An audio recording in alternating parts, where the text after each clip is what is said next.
Ang bundok na tinatawag na Playground of the Gods, pinakamataas na bundok sa Luzon at pangatlo sa buong Pilipinas.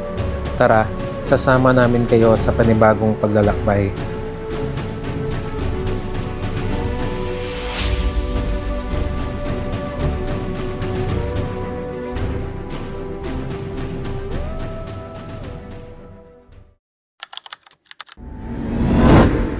Dahil malapit lang sa Baguio ang pick-up point namin, ay nakitulog muna kami sa kapatid ni M.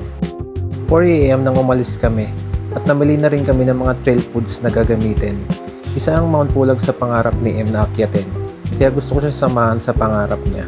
Kaya sa pagbabakasyon namin sa Pinas, ay pinalano kong sumama sa mga nag-organize ng hike sa Mount Pulag.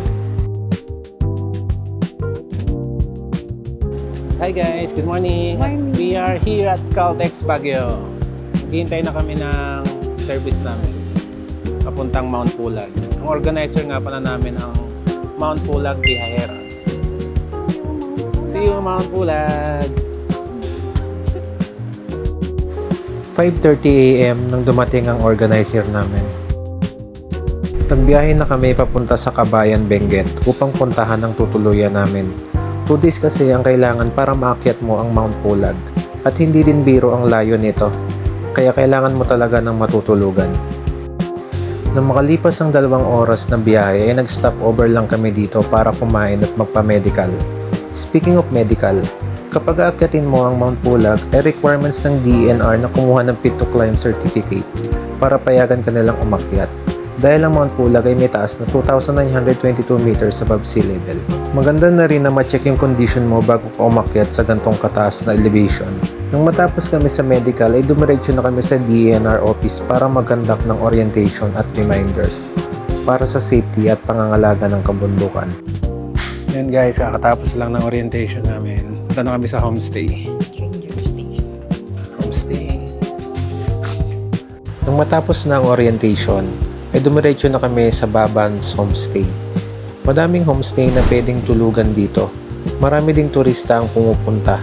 Maswerte lang kami dahil kukunti lang kami ngayon na aakyat. Sa pagsama sa mga event na ganito, ay makakilala ka ng mga bagong kaibigan. Nakakatuwa lang dahil may iba't iba kang kwento na maririnig mula sa kanila. Mga magandang karanasan sa buhay na kakapulutan mo ng aral. At syempre parehas kayo ng goal na maakyat ang isang bundok. Nag-lunch na din kami. Sa hike na to ay may 4 meals na kasama sa package. Sulit na din dahil hindi kami tinipid sa pagkain ng organizer at maganda pa yung tutulugan. Nung matapos kaming kumain ay niyaya ko si M mag-ikot-ikot sa lugar. Sa paglalakad namin ay may nakita kami ni paring M.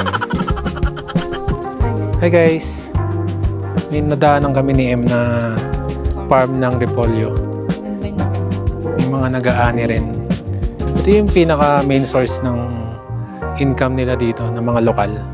Kaya tignan nyo guys, farming ng repolyo. Kaganda ng mga tanim nila oh. Oh, ito maganda rin oh. Ay sana all maganda. Simple lang ng buhay dito oh.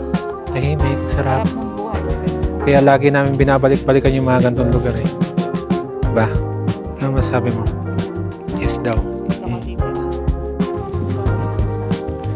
Pabalik na kami sa homestay. Observe ko lang dito guys. Napakapayapa ng buhay nila dito. Simpleng buhay lang. Tanim ka lang dito o may kakainin ka na. Diba? Tama ba ako yan? Source ng food dito. Magsipag ka lang.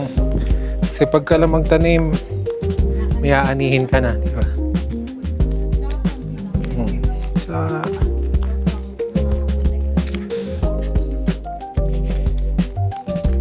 Malamig na, nag-decision na kami bumalik at magpahinga.